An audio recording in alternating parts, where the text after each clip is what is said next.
Yeah. Okay, there we go. All right. So last time we left off, we only had 2 movies in our movies array. Um, so I added just a couple of others just to give it some more data. And I added another attribute to this hash.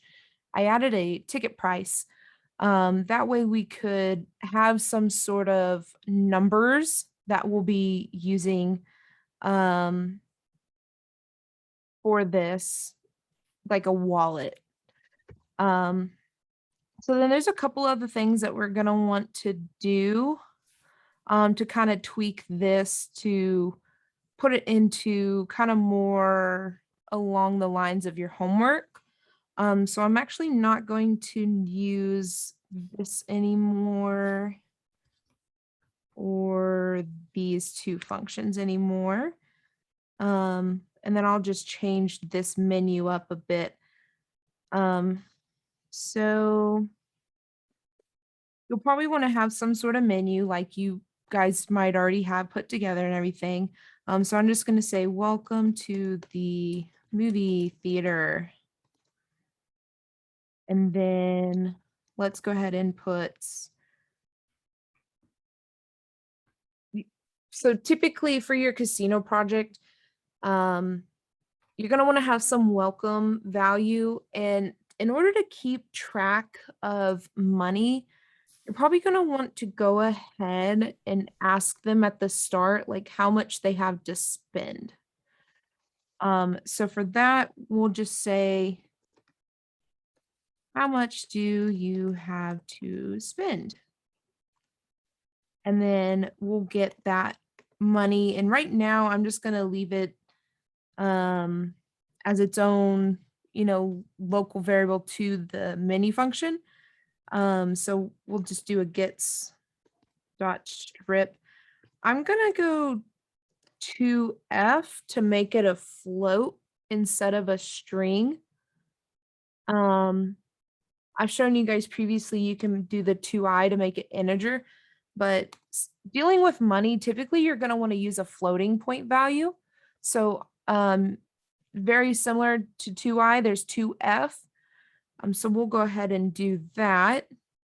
And then I'm going to leave that off for now. So yeah, right now, if I run this, it'll just say, welcome to the movie theater. How much do you have to spend? And it'll get some value for money. To get this more functioning, we'll want to print the movies again, but we'll probably want to add more to it than just the movie name and the movie rating and movie genre. I'm going to add this into up here. We'll add another dash here.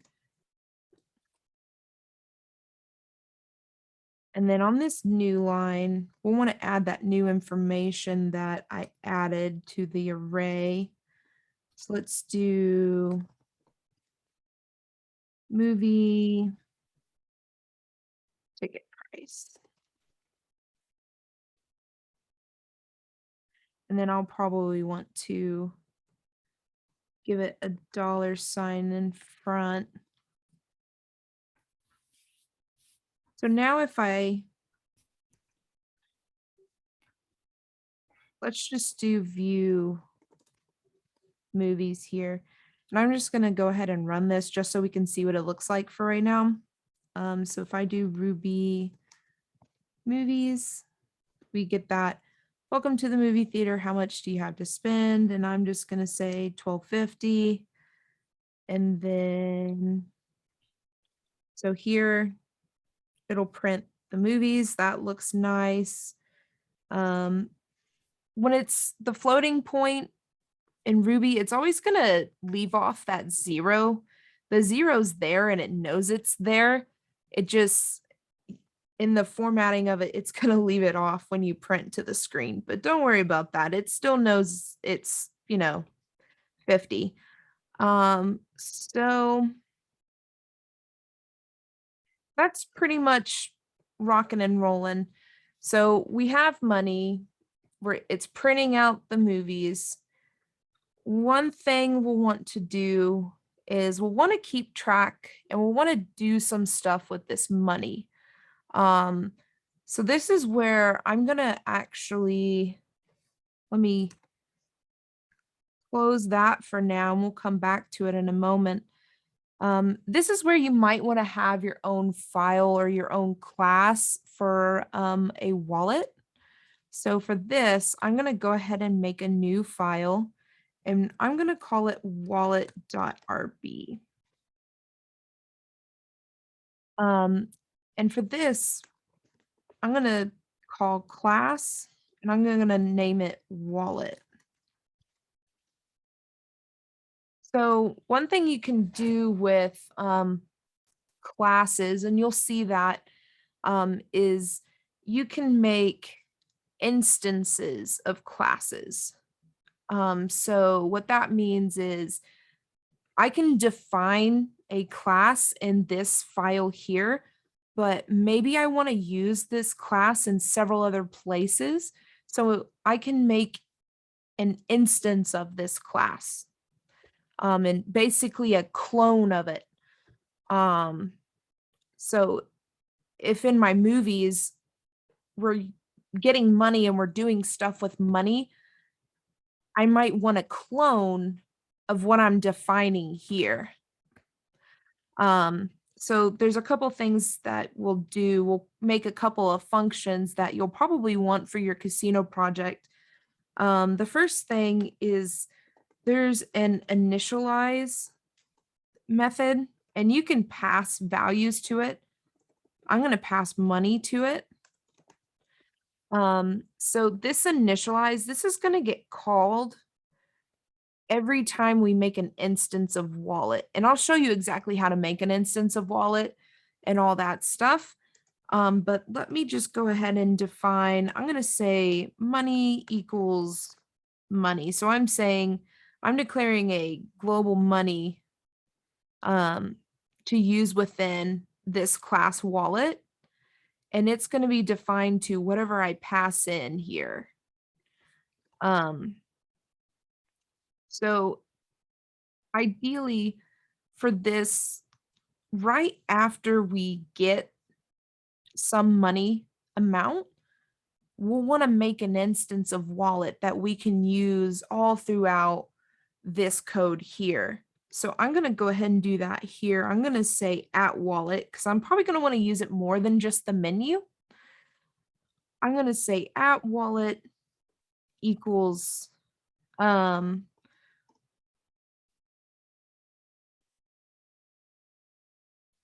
wallet.new. And when you in the new, you can pass in variables, and this is where we're going to pass in this money. So when I call this here, I'm saying I want a new instance or a clone of this wallet class.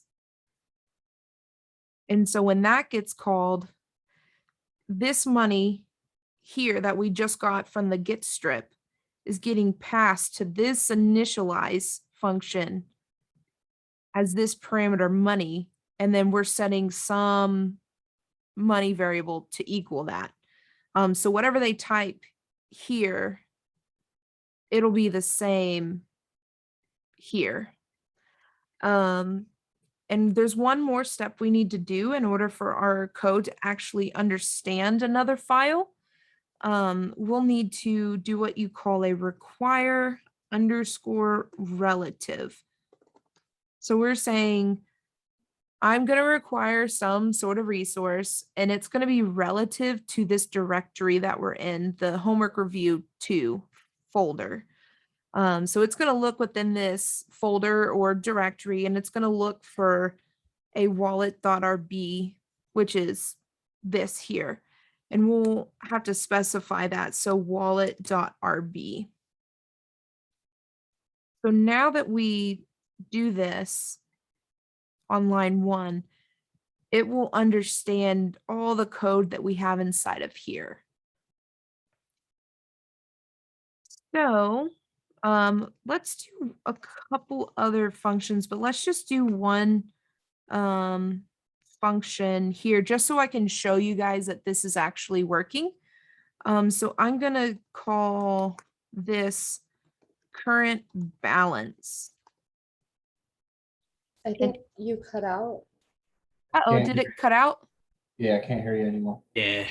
Uh-oh. Okay, I think my internet connection kind of, can y'all hear me now? Yeah. We can Okay. hear you. It just started when you started talking about what you were defining.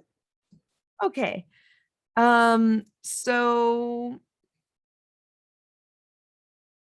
trying to track back to where it cut off.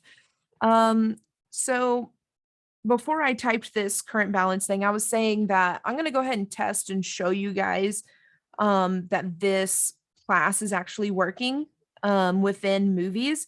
So I was going to define a current balance function, and it's just going to return not that, it's going to return money. Yeah, so in Ruby, if you don't specify like a return, it's just going to return the very last line. So in this case, it's money.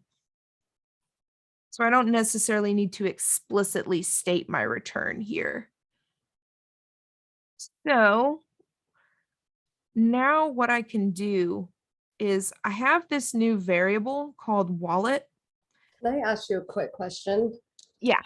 If I wanted to type return before the at money, just for my own knowledge, so that I can remember everything that we just went over, it would still work, right? It should still work. Let's go ahead and put Okay. it there just to test that out. Thank you. So yeah, this wallet variable on line 20 that I just highlighted, that is now equal to, like I'm saying, a instance or basically a clone of this wallet class here. So I have access to all these different functions that we define in there. So whenever I want to call one of those functions, like maybe I want to call the current balance to get that value, I can, you would use that variable that you defined and dot whatever that function name is. So in our case, it's current balance. Now, this isn't going to do anything just yet. We'll have to like puts it. So yeah, we'll go ahead and puts the value and let's see what happens here. So I'm going to clear the terminal. I think that's plenty big. I think y'all can see. So let's go ahead and run the file. So yeah, I am going to give it some value and then you can see it printed out the current balance. Maybe I want to make it a little bit prettier. So let's do your current balance is, we'll do a $sign and then we'll interpolate this. So then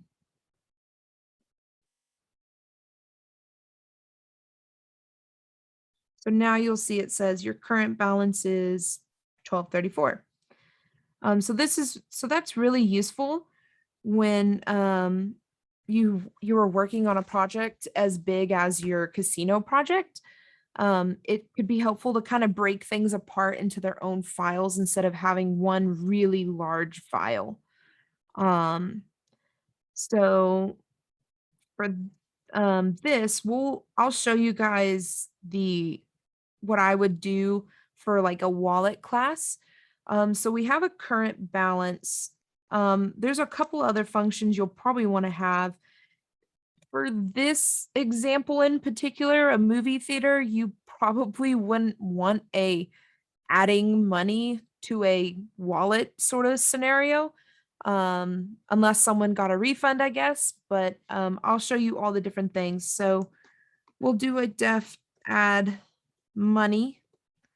And this one I'm also going to pass in a parameter called money. So I'm actually going to rename this. I'm going to rename this to wallet. That way it doesn't get too confusing. Because this is signifying the total of your money, right? And then money would be like a singular amount, and y'all's casino example would be like your winnings or loss and things like that. So I'm just going to rename those to wallet because I think it makes more sense. So yeah, add money. This one is, these functions are actually going to be pretty simple. We're just going to want to add money to it. So we have this wallet variable, and in Ruby, you can do, or just I guess kind of in programming in general, most languages have this. The plus equals, if you haven't seen that before, you are taking the current existing variable, that total. So at this point in time, it's whatever we gave it with that get strip plus whatever is after the equal sign here. In this case is the money value that will end up passing to this function. So then our wallet will then get set to itself plus money every time this add money is called. Another function you'll probably want specifically for purchasing things and casino in general, playing a game, you'll want a subtract money. Same thing, it's going to take money, and we'll go ahead and do the same thing here. Wallet minus equals, since we're subtracting, money. And then there's one other one that we can do that might be nice to have. And I'm going to call this validate money. So we're going to get some input of money, and we might want to check that they're actually giving us a number that's greater than 0. So for that, let's go ahead and come up with some logic here. So if our money that we're taking in as a variable here is greater than equal to 0, that's one thing we'd want to check. Another thing you might want to check is that the current balance is also greater than 0, because we won't, I guess technically someone could go into debt and that would be a negative number, but if we're talking about like physical cash money, things like that, you're probably not going to have a negative, right? You're probably just going to have a 0. So we'll go ahead and do wallet greater than equal to 0 as well. So we'll want to check those two things. And if it is, let's go ahead and return true. Else, let's return false. So basically this function, you could just check in a couple of different spots. Like if someone's making a bid, we'll check that their bid is an actual valid bid. And then we'll maybe want to check that wallet minus money, that makes more sense, is greater than equal to 0.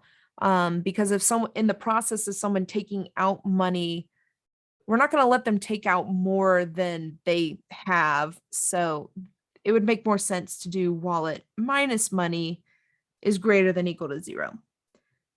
So if those two check out, we're going to return true, meaning that, yep, their bid amount or their purchase amount is valid. else, nope, it is not valid. So these are like the three, or I guess technically four functions if we're not including the initialize there that you would want for a wallet class. Can I So ask a mhm, question before you move on yeah. to the other thing? So, why do you put two ends down under the current balance and validate money, but when you're subtracting, adding, or initializing, there's only one end? Yeah, so this end here, this is actually for the class. So Okay, this class wallet needs an end, and okay. then the current balance has its own end. But what about like the validate money has two? Yeah, so each if else sort of statement needs its own end as well. Ah, Uh okay. mhm. So at the end of, even if you just had an if and you didn't have an else, you would need an end. Otherwise you'll get some errors because it'll think it's still inside of the if, and it'll just continue inside of the if and continue going. But typically Ruby's going to stop it and say unexpected end. But Okay, thank yeah. you. Mhm. So yeah, these would be the main functions we would be using. Let's kind of tweak this code to sort of use these functions. So as of right now, we're getting some money.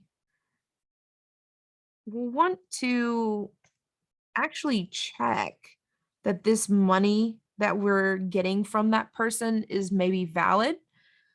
So someone couldn't walk in and be like, I have -$1. So let's actually call that validate function. So we'll say if wallet dot validate money, and we'll just take this money variable that we're getting from the get strip again.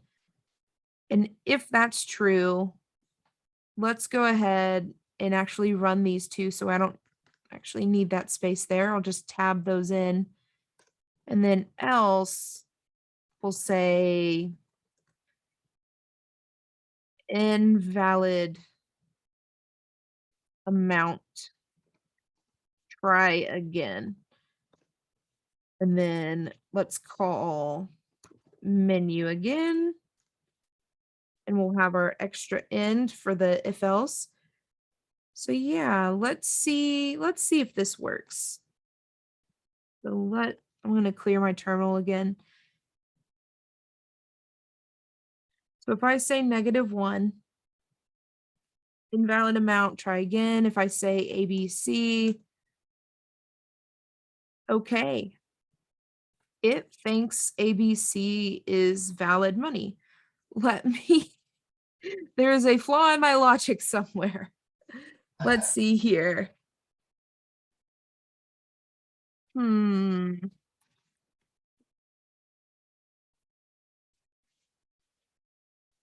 Let me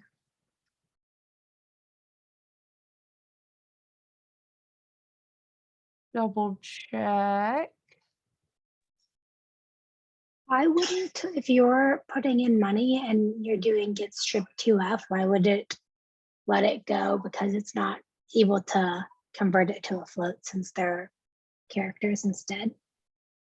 Yeah, a funny thing with Ruby is, so like, let me go into the Ruby console here. So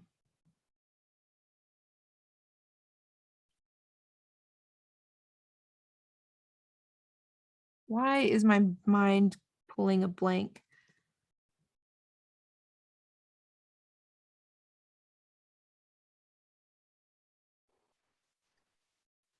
It's interesting. Um, IRB. yeah, IRB. I don't think, do you? Yeah, you type IRB. Okay. I don't know why. My mind was pulling a blank there. I think because I'm so used to going to a Rails console. But anyways, So if I have like ABC and I do 2F, it turns it into 0. And even if I have just ABC 2I, it automatically gets turned into 0. So maybe for this to work, it'd be better off if we put 1, because a string will never equal 1. So it'll always equal 0. So let's give that one a go. You need to change your other one as well. The and wallet minus money to a 1. I don't think so, because they can have $0. And even if they gave ABC here, this should still be fine. It's just so long as this itself, the money, has to be at least 1. I have a better way of doing this, so I thought, let me see here. Ah, That worked for me when I just put it. I did it and put in my amount as ABC and it said invalid awesome. when you had the greater than or Greater- equal to 1. Yeah. Gotcha. I think it would also work too if we just did greater than 0, because any sort of value that, if I think it'd be better to do the greater than just greater equal than, because since we're dealing with floats, we could have like cents, like 50 cents, a penny, so on and so forth. So we'll do this. So let's see.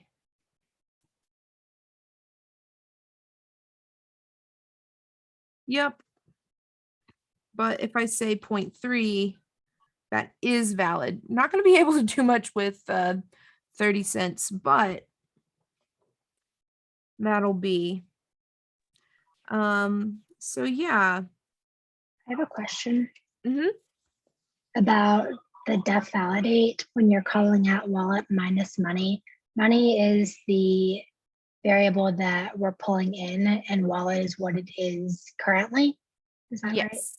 Mhm. Cool. Yeah. So wallet will be like the actual total amount of money that we have, and then money will be what we're passing into it. Very good question. I decided to rename them because of things like this. It'll start getting confusing if I say money, money, and money, money, money. So yeah, you might want to have, whenever they're first giving you a money amount, you might want to validate that they're actually giving you money and not saying, well, I have ABC for my amount of money and I will buy things with that. That'll just get weird. So this is one good way to validate it. After we validate, it's good to go. We'll say, hey, your current balance is this, and then display the movies to them. In our view movies here, they're going to get a list choice, whichever. Before actually doing that, I might want to give them some direction here. So let's do a puts. What movie would you like to see? So that way that kind of gives them a prompt of to get something. So after that, let's go ahead and do our gets. Actually, wait. I don't need the gets there because we have the options. So after menu runs, it'll get an option. So yeah, if we run this, say just 12:30. So yeah, we'll have an option, but they'll get, what movie would you like to see, which will prompt them to pick one of those. And then so now we'll just need to retweak this case statement here. Instead of our previous app options from the last one, we'll continue this case statement, but we'll make it more so for doing these different operations. So what's going to happen is they're going to pick a movie, and what we'll want to do is we'll want to subtract that money. We'll want to grab that price, that ticket price, and we're going to want to subtract it from their wallet. So how we'll do that is, since I know my data, I know that I'm only going to have 5 options. I'll have these 5. So, but if you didn't know how many options you have, it could be written, I guess, differently. But since we know how many we have, we'll continue with the case statement and just have 1 through 5. So when the option is 1, we know that that 1 is the index, but we added a 1 to it. So we can subtract, and we can actually get the particular movie that they're looking for. So if we wanted the price of that movie, we'd want to call our movies array, and we'll use that option, but we'll subtract 1 to get the actual index of that array. So if you remember in Ruby, if you have an array, the square brackets to the right of it, that's going to first call the index. So we're calling this hash here. And then with this, if I want to call a particular attribute within this hash, it's another set of square brackets. So just next to that square brackets, we'll add another one, and I'm going to get ticket price. So right now I have the ticket price. I want to do something with that. So what we could do is we could pass this to our subtract money. But another thing you might want to do is you might want to check that this is actually a valid option given the money that they have. You would want to use this especially for your casino project, because let's say someone comes to the casino, they go to a slot, they only have a penny, but let's say a bid cost 50 cents. Well, they're not going to be able to use that machine. And you wouldn't want to let them use that machine either. So we'll do a validate here. So let's go ahead and call our wallet again, but we'll call validate money. And let's just check that ticket price. Well, let's just check that.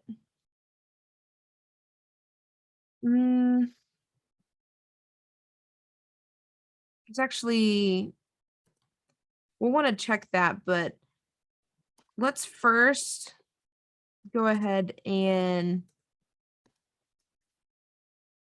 there's a couple ways we can do this. That's why I'm pausing here. We could either first do the subtraction. So we could call subtract money and pass in that at movies option -1 ticket price. So we could get the subtraction. and then validate that we're good.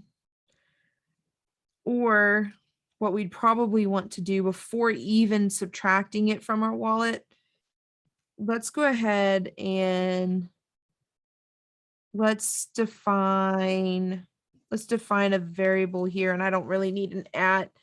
Let's define it as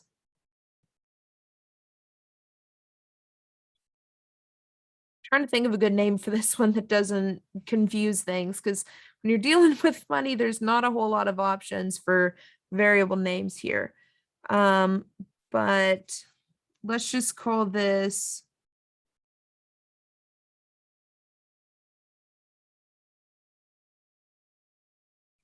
I'm gonna call it money again. It might sound confusing, but well, that's the best thing I can think of is money. So we'll have this money, and let's go ahead and actually get our current balance. So if you remember, inside of here, current balance returns that wallet, our total amount of money that we have right now. So that current balance minus our ticket price.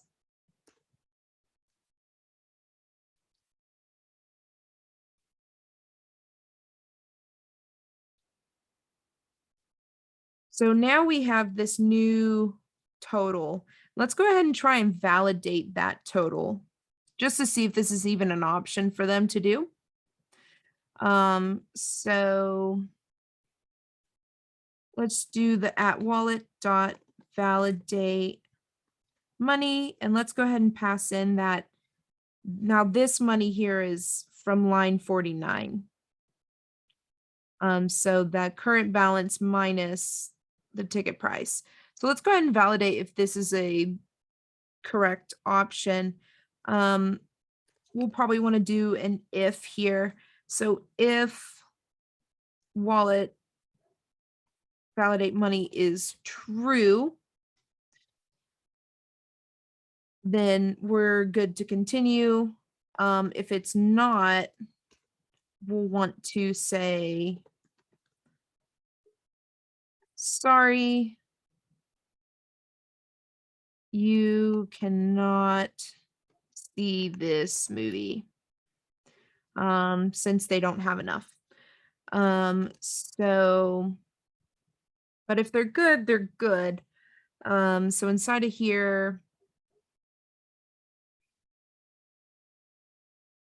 we can maybe just put enjoy the movie. And then we'll want to subtract. This is where we'll want to actually subtract it from our real wallet. So here we'll call the wallet dot subtract money and pass in this variable here, which is the ticket price.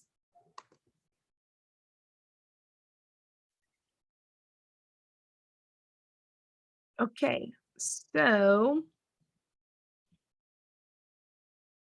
let's see. Let's just test it with the first movie.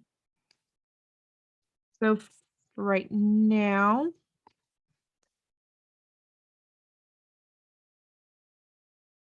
if I run my code, let's say I give 10 cents. And right now I've only written for option 1. So let's attempt to do option 1.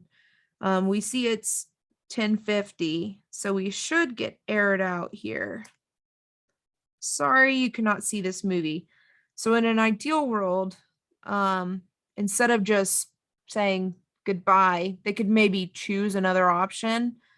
So from here, you could maybe print the movies again.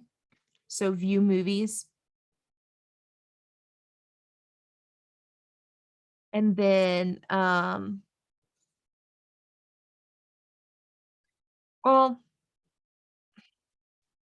the way I've written it's a little funky. ideally you would just want to call like app again and run through it. But in the menu, we're asking how much they have to spend. So that might not be the best option. Maybe it is, maybe they went to an ATM machine and came back. I'm not too sure. So I'm actually going to leave it as sorry. I'm just gonna leave it as that for now. But this would be the logic to at least subtract. And we would want to do this logic for every single one of the movie options here. So you could actually put this in its own function and just pass in this option -1. So we could do that.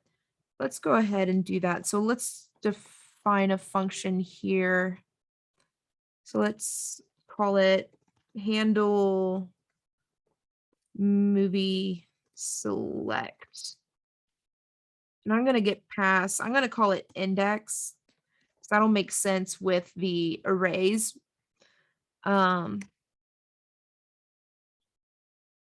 instead of putting that here, let's just go ahead and put it here. And instead of option -1, we'll just want index. And I'll show you why just index and not index -1. So when I call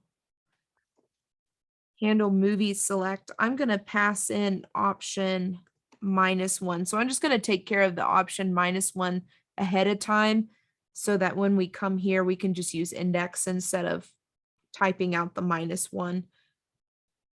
So we'll want this for every option.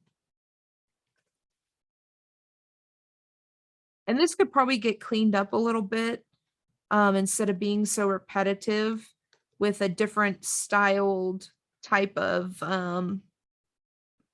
assignment. But for just the way that this one's purely written, it's kind of necessary to do this weirdness. But yeah, so as of right now, we have this theater. I'm going to go ahead and actually give like 30. We know that's plenty. And let's pick 4. So it worked. It said enjoy the movie. One other thing we might want is maybe after we subtract the money, other than just saying enjoy the movie, maybe we want to, before saying enjoy the movie, maybe we want to actually instead say print their new balance again. That would be nice.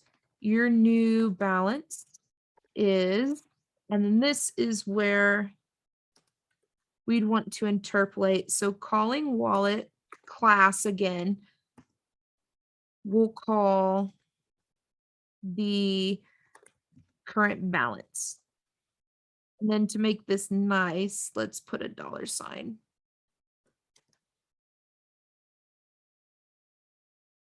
And then would you have to put the subtract money above that? That is true. Oh, while I'm doing this, you probably saw that it just moved up a line and I didn't copy and like Command X and Command V. One thing, if you're trying to move, it's really nice when it's like a single line of code. If you're trying to move like a single line of code, if you hit the hold down the option button and use your arrow keys, you can move it up and down within your code. So that actually is useful. You can do it with like blocks of code. It's a little weird though, because it's kind of weird to see a whole block of code move. But yeah. But yeah, good point. We will need to subtract the money first and then print the new balance. And then if you want, you could put your enjoy the movie. That's just kind of fluff. That's not really needed, but we'll add that. So now if we run, we'll say 30 and let's pick a movie. Your new balance is 1990. Enjoy the movie. But yeah, that And as long as the program is running, that balance will stay updated. yes, absolutely.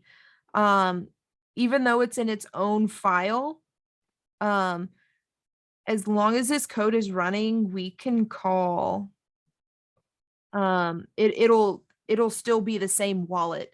But so like this will be stored, like I was saying, in RAM or memory temporarily. So while the program's running, all of these values will keep their value.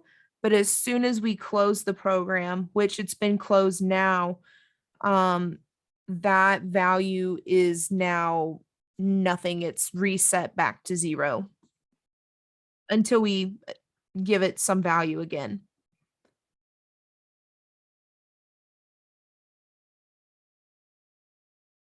But yeah, that's a really classes are a really powerful tool to kind of define your own methods. Only have to define them once, but be able to use them multiple times. This kind of goes hand in hand with your object-oriented programming. So a very, very common example is you could have, let's say, a shape class. There's all sorts of different kinds of shapes. Shapes have many things in common. Maybe they have a number of sides. Maybe they have a length and a width. And, there's some common things with shapes, but not all shapes are the same. There's triangles, squares, rectangles, so on and so forth. So having a class allows you to be able to have a couple of different same functions, but depending on the value you give them, in our case, we're manipulating some money, you can still use the same class, but you can have different outputs of it. So like for an example, if you're trying to calculate the perimeter of something, well, the perimeter on a square is going to be different from a rectangle, or maybe it's the same, who knows. But you could still use that shape class and but just give it different inputs. So that's why classes are really useful.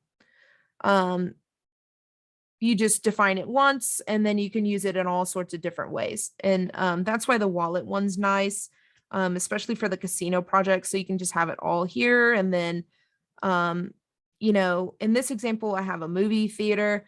Maybe I have a mall that has other shops. Actually, the cohort before this one, I did do a mall example. Let me see. I can actually pull it up on GitHub, and all of this will be on GitHub. Let me pull it up and then I'll share my screen because I know it's still showing VS Code right now. While you're pulling that up really quick, if you have multiple classes, each in its own file, on the require relative, do you just do a comma and then the name of the next one, or is there a specific way? Do you have to require relative for each one? Yeah, you would require relative for each file. So if I had a different file, some file.rb, so you would do it for each of them. Okay, thank you. And then, sorry, I have a lot of repositories on GitHub. Let me actually, let's share.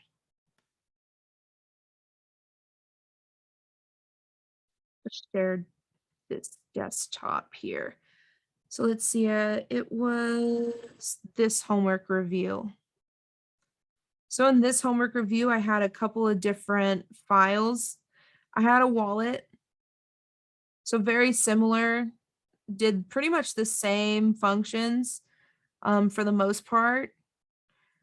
So nothing new there, but for this example, I had a store menu. And within this, I actually passed in a store that we defined elsewhere. And then, so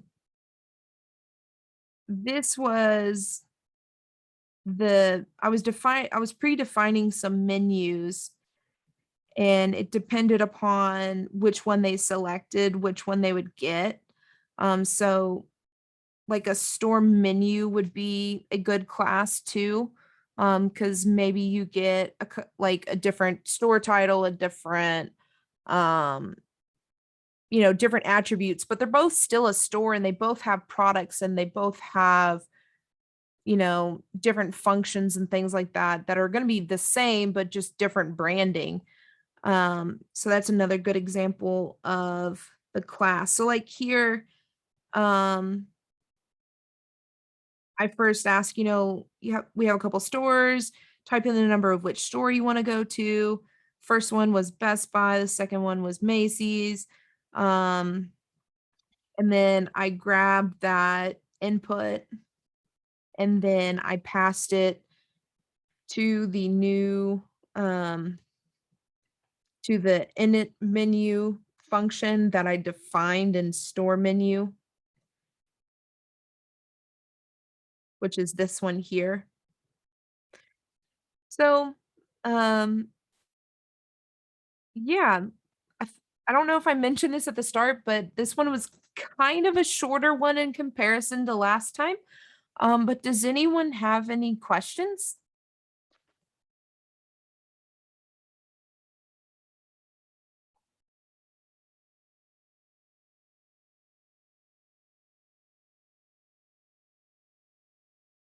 I will take that as a no. Um, let's see. I did also go through this same assignment that you guys are working on, the casino project. So if y'all do have questions about that, I will be free over the weekend. So do feel free to ask any questions. I've definitely been in those shoes, so I can point you in the right direction. But if that is the case, I think I'm gonna stop the recording. So for the classes, Oops, when sorry. you are calling a class, you have to Yeah, here it is. you have to do the class name dot new. Mhm. Will you just kind of go over that, like the why the at wallet, and then you're doing the wallet dot new, which I understand is calling the class from the other file, and then the parentheses. Yeah, of course. That's a really good question. So on its own, this wallet.new, you you're making a new wallet here, but we're not setting it to a variable, so we can't really like do anything with that. Because I guess you could technically do wallet.new dot such and such, but for like the functions. But if we want to use the same, I'm calling instance, so like there's different instances things could be in. The very first time I'm calling this, it's a clone. And we're setting it to the wallet variable. So now anytime I call this particular variable, that is the same instance of this new. I could call wallet new again and pass in money. It's going to have the same information because at this point in time, money here is the same. These two monies are the same. But what if I instead called money after I subtract here? Like if I said wallet new and I passed in this money, well, this money has a different value than this other money. And so they're going to be different. They're completely different. Another thing you can think of these is like a parent and children. So like this is like, I guess your parent here. This is the original copy. And then there's children. They get past your DNA, right? But they're not the same as you. They're their own different thing, but they kind of have some of the same information as you through like your DNA, right? So that's pretty much what this is do. You're calling a new instance of that. So this would be in a way like it's child. You'll get used to seeing this dot new. The dot new, that part of it, you're purely just saying you're acknowledging that there's a wallet class that exists in this file. And dot new is saying is I'm going to make a new clone of this, a new child of this. And I want it to have this information, which in this initialize method, we're just setting a value to that information that we're giving it. So like if I'm going to continue with the parent child thing, for example, my dad has black hair, but I have brown hair. So that's different information, but we're related still.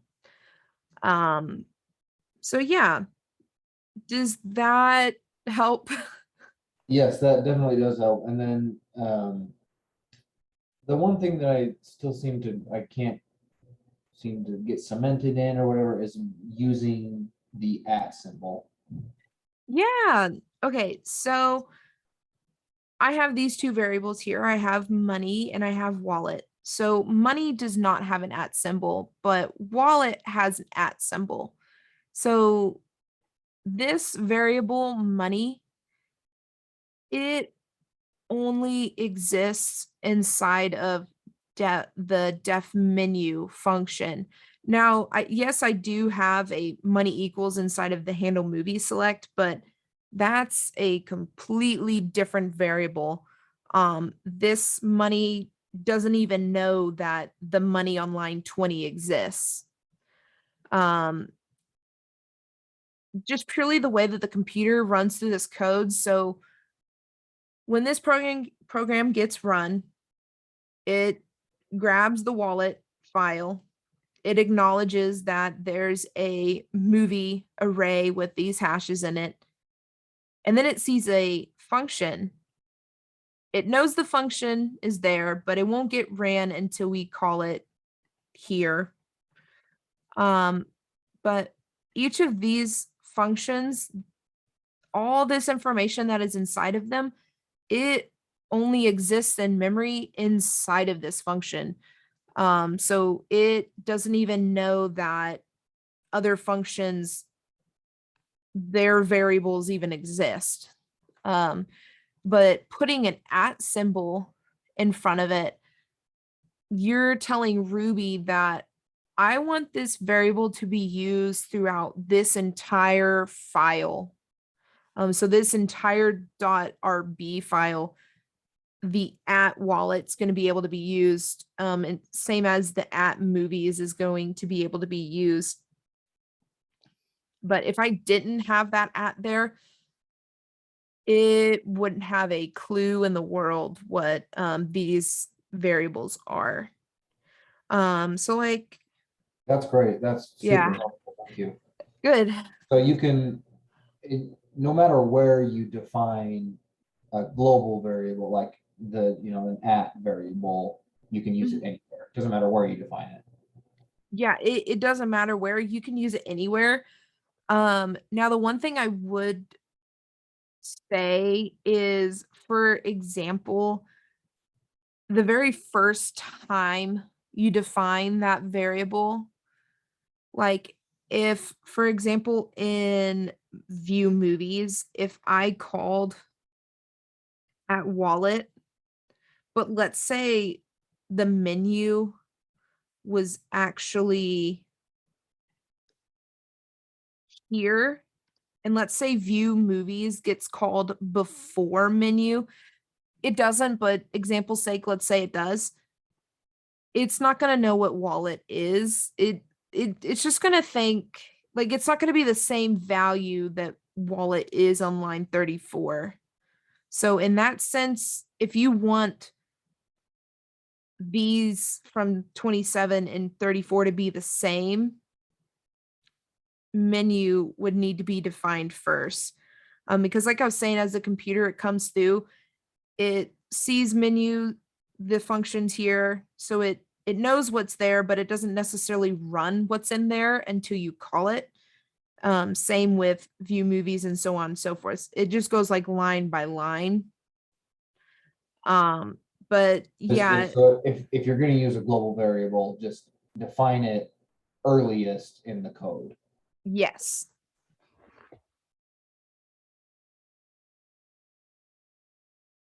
Thank you. Very helpful. Yeah. I have a quick question. The Mhm. how did you connect those two different files again? It was like require, you put at the top, right? Yeah, require relative. So again, to break that down, require, you're requiring a file. Relative, it's relative to the directory you're in. So in this case, homework review 2, it's gonna know to look within this file, this folder for a wallet.rb. So what if you have like, could you have like 4 files? Yeah, so if I had another file, I would just do another require relative and file whatever name it is. Okay, so you just have to specify in each file which one you want it to connect with, basically. Yeah. Okay. So with like with my casino project, when I was going through it, we had a like a main class, or like a main driver Ruby file, and then that Ruby file had all of our individual games, like slots, blackjack, 21, all that, whatever, all that sort of stuff. Inside of that file, we had a require relative for each of those individual files. Awesome. Thank you. And then when you called those games, you would just, when you call the game, like say you're at the menu and you want to now go to a new game, are you doing it as just, blackjack.new, or do you have to give it a global variable? I would give it a variable. That way you can use the functions within your within that class. So like if your blackjack, let's say it had a couple different functions you wanted to use, you would call some variable and equal to your blackjack.new. And then you could use that those wouldn't be- functions. There wouldn't be anything that we'd be passing into because we're now opening another file to start like playing the game. It's up to you if you need to add anything to it. For like, you might want to add you might want to pass like the wallet to it, That way you can keep track of the player's total money all throughout. Not just like the main file, but maybe you want to call upon the wallet to add money to it or subtract money to it with your bids and your wins or losses inside of your blackjack. You might want to pass it that. So Like you would with just the do- So here, like if it was at, say, at game equals blackjack.new parentheses at wallet. yeah, so let's do that as an example.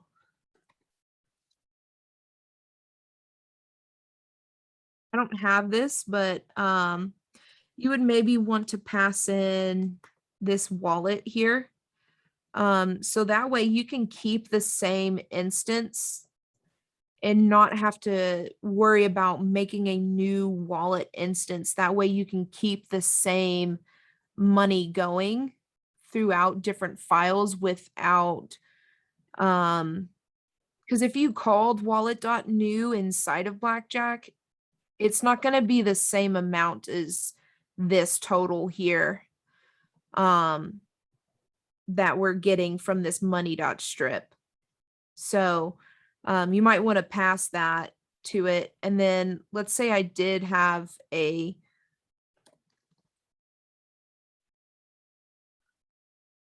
blackjack.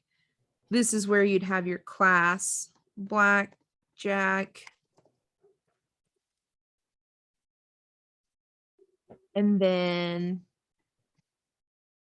this is where you would have that initialize. And it would get passed a wallet. So now we have, you probably want to call it at wallet again, is equal to the wallet that we're passing here that I have highlighted. So that way we can still call those same functions all throughout this code. Like let's say someone makes a bid and we want to go ahead and subtract that from it. You could call that wallet.subtract money and whatever the bid was. And it would be that very same wallet that you called here on line 22. Because it's the same variable, the same value.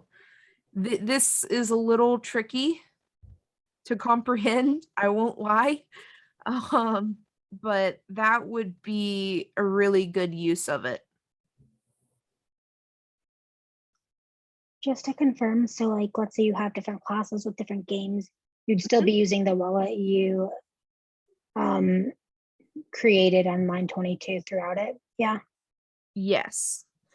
So long as you pass that same variable, because this variable is now, it's not money. It's the wallet class, like a clone of it. With those So- values. Yeah. So if you pass this very same clone to your other classes and your other games, you can still keep track. And that way someone doesn't come in and say, oh, I have $100. And then they leave, come back and they're like, no, I have $1,000. It's the same wallet. That makes sense. Thank you. And then while they're playing the game, I mean, it's referring to the other file, but it's still kind of running on the main, casino. Yeah, the Yeah. movie. It's the program's still running there, but it's while you're in the game, it's kind of referring to that other file continuously until you call something within the blackjack file that gets you back to menu or whatever. Yeah, so it's just constantly referring to another file. So like when I call this wallet validate money, the code jumps from here and comes to this line here, and does whatever's inside of this function, and then as soon as it sees that end, jumps right back to where it left off. So it'll, depending on the value of this, it was true, so it decided to continue with this line of code, and then it hits the end, and then it'll pick up where it left off, which is menu, the app here. So would that mean that within each of our games, the entire structure of the game needs to be within a definite end? That's how I would do it. So like here, we would put everything between, or like, do you do like, would you do a def and then def initialize and then everything under that is the game? Yeah, this would be the game, and I would keep your main key. I would separate them into like functions. It just kind of depends on your game, whichever one you're working on. When I was going through it, I did slots, so mine was a little bit easier, if I'm honest with you, in comparison to other games. But I had that initialized with that wallet variable. And I had a like a little welcome menu, like welcome to slots, how much do you want to bid? And then it would do the whole validations with that wallet. And then for like each key function, I had a function for it. I had a function that would give me random symbols. Like I had some array that had a bunch of different symbols, like the @ sign, an asterisk, percent, things like that, and it would just randomly call from that array, and that's how I generated my like slot line. So I had a function that would print it. I had a function that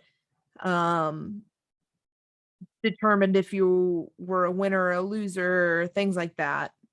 If you wanted to, you could write it all in one definition if you wanted to. Yeah, that's Just- what I mean. So does the whole thing, like after it would say class blackjack and then def, and then you would tab in and everything would be under that?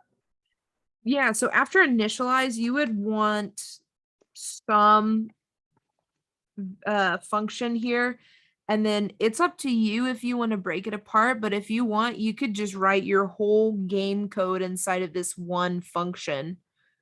And then in the main file, when you go to call the function, so like let's pretend that option 1 is they chose to go to blackjack.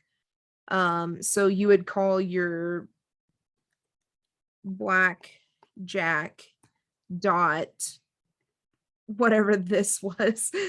I probably should have gave it a better name. But you would do something like that.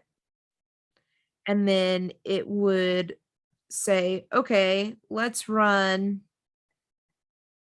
everything inside of here.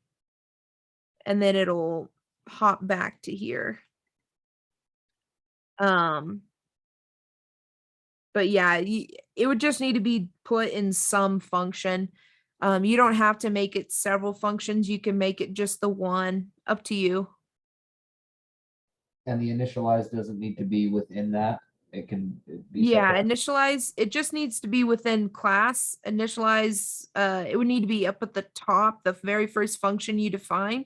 But then after that, you're good to go. Thank you. I have one question, sorry, on Yeah. the initialize topic. What's, Mhm. so I know like what an initializer does, but like the attr_ accessor above that, like how do you know when to use that? Or I guess what are the differences? Gotcha. So typically, when you are doing this this whole topic here is more like I was saying earlier, like object-oriented programming. When you're doing that, it doesn't really matter like which language you're using, but this class we're using Ruby, so I'm going to talk about Ruby. But for the most part, all classes have some sort of initialize function. Java has something a little bit different. It's not called initialize. I'd have to double check. I don't remember the syntax of it. But they have their own initialize.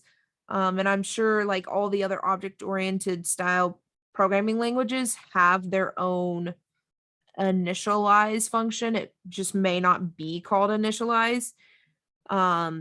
And typically those functions, you're defining something about the class.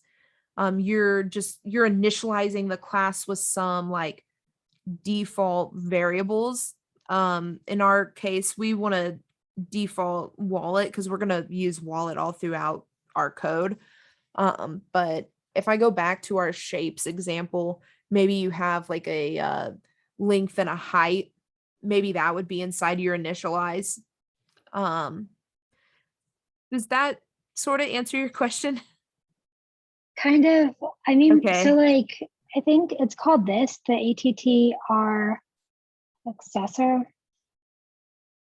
When you do that, I put it in the chat, sorry, like above in a class, and then you go in and you make your variables that I guess move with that. What is the difference between that and the def initialize? Does that make sense? Yeah. Sorry.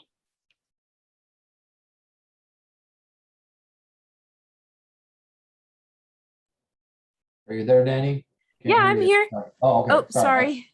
I thought- Yeah. So yeah, I just pulled up this ATTR accessor.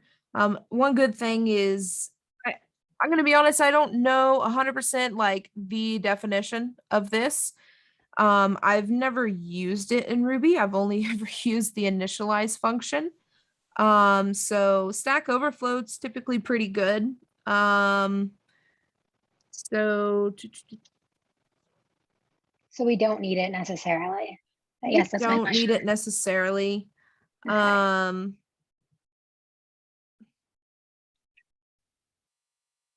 Yeah,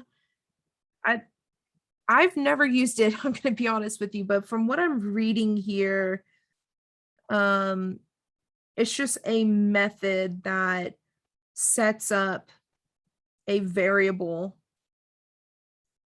So like a shorthand, I guess. Yeah, I guess it's sort of like a shorthand. So like Okay. if we did, oh, I just realized I'm not sharing my screen for this. That it would have made more sense. Okay, so this person that's answering gave an example. You have like this person class, Yeah. and you could, for example, do a initializer with like a name variable, and you could pass in name. But it looks like honestly, you could do this accessor. So all you would have to do is call. You would make your person your new person, and then you would call a person dot name, and then you could give it some value. And then you could use that name throughout your To go code if you through. use the Okay. at. So you could use that. I haven't personally used that, but that looks pretty nice. Okay. That makes sense. Thank you. Yeah, of course. Yeah, I forgot that it was just sharing VS Code, so I imagine that it probably looked like I was just away, not answering. My bad. Oh no. We're good. I appreciate you taking the time. Thanks. Any other questions?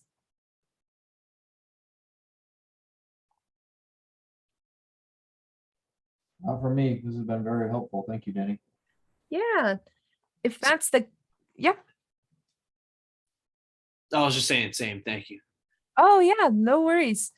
So yeah, if that is all, I'll let you guys enjoy the rest of your Friday and your weekend. Have a great weekend, guys.